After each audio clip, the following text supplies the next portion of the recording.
Hey y'all, welcome back to CFB Picks. This week we're talking Northwestern versus Penn State. We're going to be breaking down this matchup with the model once again. Before I dive into it, I just want to say thanks for all the views last week. Thanks for sharing these videos with your friends, and also for mixing it up in the comments. One note on the comments, if you're going to say why Penn State's going to cream someone 50-3 or such, let's back those statements up with why they're going to do it. Maybe they have the best defense in the country. Maybe you think they do. And if you do, tell me why. And let's, get after it in the comments and I'll discuss these matchups further. I think that'll make things pretty fun for everyone involved, including myself. So last week I picked this game 45-14. It ended up being 33-14. Penn State did miss some field goals, but all in all, it looks like I overestimated their offense a little bit there. Central Michigan's definitely not a bad team. Penn State was definitely able to run the ball pretty effectively. With their rush, it was 5.2 yards per rush, and with the pass, it was 6.1 to Central Michigan's 5.3. So Penn State not overly dominant in the pass, but it looks like their rushing game is continuing to get better and better each week. As I think some guys point out in the comments, Nick Singleton, despite what I said last week, seems to be the real deal. I think Katron Allen isn't terribly far behind him, although it looks like they've probably found the number one back for the coming years in Singleton. Going on from there, looks like breaking down this game between Central Michigan and PSU.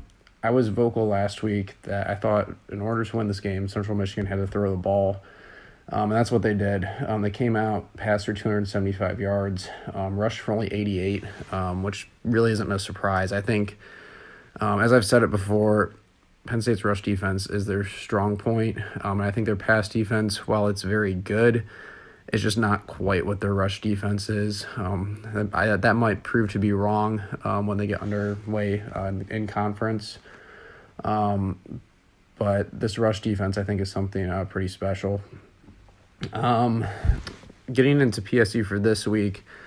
So with Northwestern, last week, watching that game, Miami was able to move the ball very effectively on the ground. They were able to get a few 10-yard bursts, which you don't really expect too often with a MAC team, all due respect to the MAC conference, versus Northwestern, or let alone any Big Ten opponent. Usually there's a pretty sizable kind of disparity in skill, if you will, that usually shows up, at least on the defensive and offensive fronts, but that was not the case last week at all.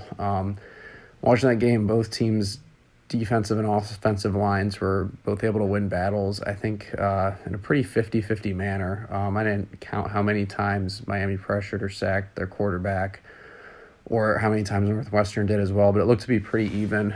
Just not something I expected in a MAC versus a Big Ten game. So all credit to Miami there. Moving on, Penn State, they should be able to at least face, or at least expect to face, a similar quality pass defense, probably not quite as good as Central Michigan. I don't know if Central Michigan is going to be the favorite to win the MAC, but they're definitely one of the better teams in the MAC. Miami is probably more middle of the pack at best. So I think that the 237 passing from PSU, I think that number is going to definitely go up, because that's what they put up against Central Michigan. And I think that the rushing numbers as well, for PSU at 166, I think that's definitely going to go up as well. I'm actually convinced that's going to go up, just seeing what Northwestern, or rather Miami was able to do to Northwestern on the ground. So hopefully, it looks like the one major takeaway for PSU from the previous week is their special teams did struggle, kind of left 6 points on the field, but nonetheless, they were able to recover a few interceptions there. So a note on interceptions, they're not directly factored into the model. I don't say every week, I think there's going to be one interception per game. Rather, they go into essentially, they show up in the total points that are scored more often than not. And then this will affect the explosiveness statistic I've talked about in the past, and also the total score, which is one of the many variables that goes into my predictions. So getting on to the flip side for Northwestern, pretty rough week to say the least. Looking into their statistics, they only got 107 yards rushing at 3.5 yards per attempt against a Miami defense that's not particularly great. So I think that's going to be an area of real concern against PSU this coming week. And the model, when I dive into it, does justify that. It's probably one of the lowest rushing averages that I've seen since I started doing this. At least is what we're predicted to see. Through the air, though, they did pretty good, 257 yards on the day. Looking at the kind of play calling stats, pass versus run, Northwestern's pretty. They're a decently run-heavy team, so I think that's also maybe a bit of a matchup issue against a really good run defense that Penn State has this year. So moving into the model, this week we have the model has Penn State at 25.8, Northwestern at 6.4. My pick is Penn State at 35, Northwestern at 13. The reason I have Northwestern scoring double of what the model says is so we only have 4 games worth of data, and what the model I think is seeing here is that teams like Auburn, which it ranks much better than Northwestern because, quite frankly, they only put up 12 points against PSU. So the model looks at that and says, I think Northwestern is quite a bit worse than Auburn, so I'm going to expect them to put up quite a few less points, and that's really what the model says. We know that game was really affected by turnovers, but it is a quarter of the data that goes into this, so it is what it is. That's why I always do my picks. Holding a team to 6 points is extremely difficult, and I think Northwestern is going to have at least some success with the pass. As I alluded to before, right now the model, the predicted pass per play, and I think that this is also aided by Northwestern's relatively weak schedule, but the model says they'll get about 5.7 yards per pass, and Penn State is actually a little bit above that at 6.3, although Penn State's faced much better defenses, so I think that number is quite low. I would expect something closer to 7 or 8 yards per play. So just one example, at least in the Penn State statistic, that this model is learning how good these teams are. It only looks at 4 games worth of data, and then it makes decisions based off of that. So as I alluded to before, I think one of the factors that's going to cause Penn State to dominate this game is the predicted rush per play. Right now it only has Penn State at about 4.5 yards per rush. But as I alluded to before, it has Northwestern at just about half that, 2.3 yards per rush. And that's where I think this is kind of a statistical break, if you will. It's one area where I think Penn State is really just going to start to run away with this. If you can carry the ball for, a good, not great 4.3 yards per carry, you're going to move the ball effectively. If you're rushing at 2.3 yards per carry, you're not going to. You're going to be punting more often than not, assuming you go with a ground-heavy game. So going on from there, I'm going to get into some pathways with which I think Northwestern can win, and I feel like I say this every week, but once again, I think it's going to come down to the pass. If Northwestern can move the ball consistently through the air, the model thinks that they can get over 5 yards per play, and that will keep the chains moving.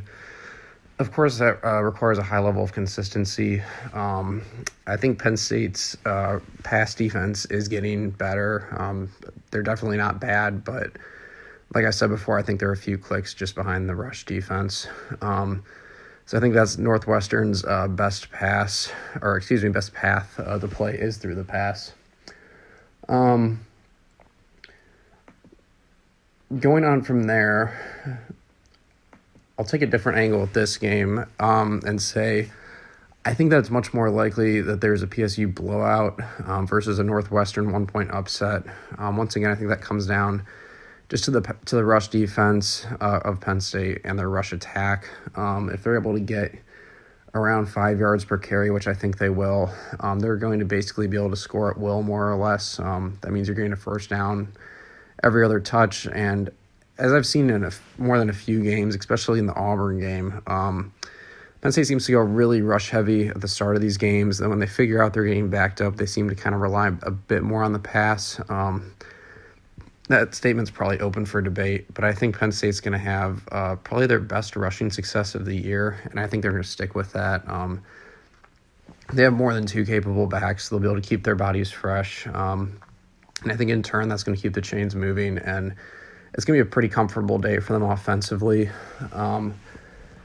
If Northwestern is able to upset Penn State, or at least keep this close, it's going to come down to hitting shots.